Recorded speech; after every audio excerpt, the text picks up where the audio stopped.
Hi hello. ഇന്നത്തെ വീഡിയോയിലുണ്ടല്ലോ ഞങ്ങള് ഇന്നലെ വിഷു ആഘോഷിച്ചപ്പോൾ എന്തൊക്കെ വിഭവങ്ങളാണ് ഉണ്ടാക്കിയെന്നുള്ളതാണ്. ഞങ്ങളുടെ എറണാകുളം സൈഡിലെ ചില ആൾക്കാർ നോൺ വെജ് സദ്യ ആട്ടോ വിഷുവിൻ്റെ അന്ന് ഉണ്ടാക്കുന്നത്. അതിൽ ഞങ്ങളുടെ വീട്ടിൽ കുറച്ച് വ്യത്യസ്തമായിട്ടുള്ള വിഭവങ്ങളാണ് ഉണ്ടാക്കാറുള്ളത്. ഞാൻ ഇന്ന് ഉണ്ടാക്കുന്ന വിഭവങ്ങളുണ്ടല്ലോ എൻ്റെ അമ്മ ഞങ്ങളുടെ കുഞ്ഞുനാൾ മുതൽ ഞങ്ങളുടെ വീട്ടിൽ വിഷുവിന് ഉണ്ടാക്കുന്ന സദ്യ ഐറ്റംസ് ആണ്. അതിൽ ആദ്യം ഉണ്ടാക്കുന്നത് ചെമ്മീനും മാങ്ങയും മുരിങ്ങക്കോലും കൊണ്ടുള്ള ഒഴിച്ചുകറിയാണ്. ആദ്യം തന്നെ നമുക്ക് കുറച്ച് ചെമ്മീൻ ഇട്ട് കൊടുക്കാം. വളരെ കുറച്ച് ചെമ്മീനാട്ടോ ഞാൻ ഇവിടെ എടുത്തിട്ടുള്ളൂ. 2 പേർക്കുള്ള കറി അത്ര അളവിലാട്ടോ ഞാൻ ഉണ്ടാക്കുന്നുള്ളൂ. ഇനി ഇതിലോട്ടുണ്ടല്ലോ പച്ചമുളകും പച്ചമാങ്ങയും മുരിങ്ങക്കായും പിന്നെ ആവശ്യത്തിന് വെള്ളവും മഞ്ഞപ്പൊടിയും പിന്നെ കുറച്ച് മുളക് പൊടിയും ആവശ്യത്തിന് ഉപ്പും ഇട്ടിട്ട് നമുക്ക് വേവിക്കാൻ വെക്കാട്ടോ. കറിവേപ്പില ഉണ്ടെങ്കിൽ ഇടാം. ഇതിൽ കറിവേപ്പില ഇല്ല കേട്ടോ. എന്റെ കറിയിലൊന്നും കറിവേപ്പില ഇട്ടിട്ടില്ല ഞാൻ. ഇനി അടുത്ത ഉണ്ടാക്കാൻ പോകുന്ന അച്ചിങ്ങപ്പയറിന്റെ മെഴുക്കുവരട്ടി ആട്ടോ. ഞങ്ങൾ വിഷുവിന്റെ അന്ന് നമ്മൾ സാധാരണ സദ്യക്ക് ഉണ്ടാക്കുന്ന പോലെ ക്യാബേജ് തോരൻ അങ്ങനെയുള്ള ഒരു വിഭവങ്ങളും ഉണ്ടാക്കാറില്ലേ. ഇനി ഇതിലോട്ട് കുറച്ച് മഞ്ഞപ്പൊടിയും ഉപ്പും ആവശ്യത്തിന് വെള്ളം ഒഴിച്ചിട്ട് ഇതൊന്ന് വേവിച്ചെടുക്കാട്ടോ. ഇനി അടുത്തത് ഉണ്ടാക്കാൻ പോകുന്നത് പോർക്കും കായും ആട്ടോ. അതിന് വേണ്ടിയിട്ട് ഞാൻ പോർക്ക് നല്ലതായിട്ട് ക്ലീൻ ചെയ്ത് വൃത്തിയാക്കിയിട്ട് അത് കുക്കറിൽ ഇട്ട് കൊടുത്തിട്ടുണ്ട്. ഇനി ഇതിലോട്ട് കുറച്ച് ജിഞ്ചർ ഗാർലിക് പേസ്റ്റ്, കുരുമുളക് പൊടി, മുളക് പൊടി, മല്ലിപ്പൊടി പിന്നെ കുറച്ച് മഞ്ഞപ്പൊടിയും ആവശ്യത്തിന് ഉപ്പും ഇട്ടിട്ട് കൈ കൊണ്ട് നല്ലതായിട്ട് മിക്സ് ചെയ്തിട്ട് കുറച്ച് വെളിച്ചെണ്ണയും കൂടി ഒഴിച്ചിട്ട് നല്ലതായിട്ട് മിക്സ് ചെയ്യണം. കൈ കൊണ്ട് നല്ലതായിട്ട് മിക്സ് ചെയ്തിട്ട് നമുക്ക് അടിച്ച് വെച്ചിട്ട് ഒരു 4 വിസിൽ വരുന്ന വരെ വേവിച്ചെടുക്കാമേ. ഇനി നമ്മൾ അച്ചിങ്ങപ്പയറിന്റെ മെഴുക്കുവരട്ടിയായിട്ട് ഉണ്ടാക്കുന്നത്. അതിന് വേണ്ടിയിട്ട് എണ്ണ ഒഴിച്ച് കടുക് പൊട്ടിച്ചിട്ട് സവാളയും വെളുത്തുള്ളിയും കൂടി ചതച്ച് ഇട്ട് കൊടുക്കുക. അതിലോട്ട് ചതച്ച മുളക് ഇട്ട് കൊടുത്തിട്ട് നമ്മൾ നല്ലതായിട്ട് വഴറ്റി അതിനുശേഷം നമ്മൾ വേവിച്ച് വെച്ച അച്ചിങ്ങപ്പയറോട് ഇട്ടിട്ട് നല്ലതായിട്ട് വഴറ്റി നല്ലതായിട്ട് മുരിച്ചെടുക്കാം കേട്ടോ. നമ്മൾ ചെമ്മീനും മാങ്ങയും വേവിക്കാൻ വെച്ചിട്ടുണ്ടായിരുന്നില്ലേ, അത് വെന്ത് കിട്ടിയിട്ടുണ്ട് കേട്ടോ. ഇനി നമുക്ക് ഇതിലോട്ട് തേങ്ങ അരച്ചത് ഒഴിക്കാം. തേങ്ങ അരയ്ക്കാൻ വേണ്ടിയിട്ട് ഞാൻ 2 കുഞ്ഞുള്ളിയും മഞ്ഞൾപ്പൊടിയും മാത്രമായിട്ട് ഇട്ടിട്ടുള്ളൂ. ഇനി ഇതിൽ ഉപ്പൊക്കെ പാകത്തിന് ഉണ്ടോ എന്ന് നോക്കിയിട്ട് നല്ലതായിട്ട് ചൂടായി ഒരു തള വരുമ്പോൾ തന്നെ നമുക്ക് ഓഫ് ചെയ്യാം കേട്ടോ. അതിനുശേഷം നമുക്ക് കടുക് താളിച്ചൊഴിക്കാം.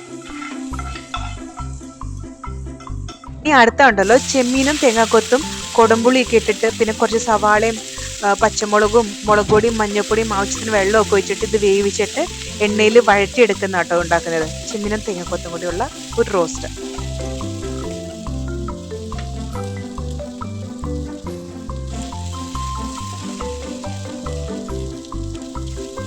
ഇനി അടുത്ത പരിപാടി മീൻ വറുക്കലാണ്.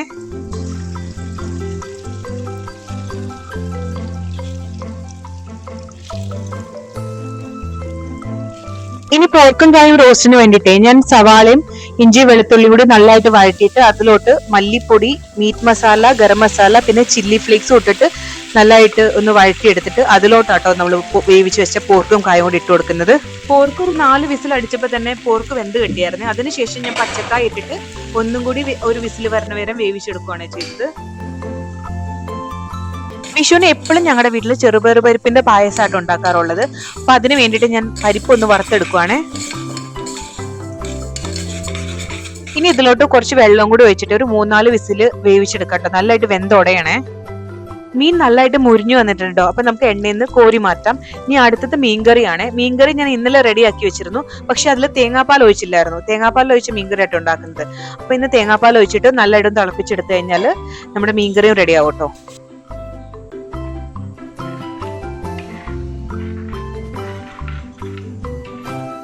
ഇനി നമ്മുടെ അവസാനത്തെ ഐറ്റം പായസത്തിന്റെ പരിപ്പ് നല്ലതായിട്ട് വെന്ത് കിട്ടിയിട്ടുണ്ടായിരുന്നേ. ഇനി ഇതിലോട്ട് ശർക്കരപ്പാനി ഒഴിച്ചിട്ട് ഒരു 10-15 മിനിറ്റ് നല്ലതായിട്ട് വരട്ടിയെടുക്കണേ. അതിനുശേഷം അതിലോട്ട് 2-ാം പാൽ ഒഴിച്ച് അതൊന്ന് കുറുക്കി വറ്റിച്ചെടുത്തിട്ട് പിന്നെ 1-ാം പാലും കൂടി ഒഴിച്ച് ഏലക്കപ്പൊടി ഇട്ട് നമുക്ക് അടുപ്പത്തുനിന്ന് വാങ്ങാട്ടോ. ഇതിൽ വറുത്തെടുത്ത തേങ്ങാക്കൊത്തും കാഷ്നട്ടും കിസ്മിസും കൂടി നമുക്ക് പായസത്തിലോട്ട് ഇട്ട് കൊടുക്കാമേ. ഇനി നമുക്ക് സദ്യ വിളമ്പാം. തൂഷനെല്ലാം കിട്ടിയില്ല കേട്ടോ. നമുക്ക് ആദ്യം ചോറ് വിളമ്പാം. ഇനി നമുക്ക് അച്ചിങ്ങപ്പയറിന്റെ മെഴുക്കുവരട്ടി വിളമ്പാം. ചെമ്മീനും തേങ്ങാക്കൊത്തും കൂടി റോസ്റ്റ് ആക്കിയത്, പോർക്കും കായും പിന്നെ മീൻ വറുത്തതും. ഇനി നമുക്ക് ഒഴിച്ചേറി വിളമ്പാം. ചെമ്മീനും മാങ്ങയും മുരിങ്ങക്കായും പിന്നെ തേങ്ങാപ്പാൽ ഒഴിച്ചു വെച്ച മീൻകറിയും. ഇനി ലാസ്റ്റ് നമ്മൾ പായസം കൂടി വെച്ച് കഴിഞ്ഞാൽ നമ്മുടെ വിഷുസദ്യ റെഡി ആയിട്ടോ. ഇങ്ങനെ ഒരു വ്യത്യസ്തമായ വിഷുസദ്യ അധികം ആൾക്കാരുടെ വീട്ടിലൊന്നും ഉണ്ടാവില്ലെന്ന് തോന്നുന്നു. അപ്പൊ ഇനിയൊരു വീഡിയോ ആയിട്ട് വരുന്നവരേക്കും ടാറ്റ ബൈ ബൈ.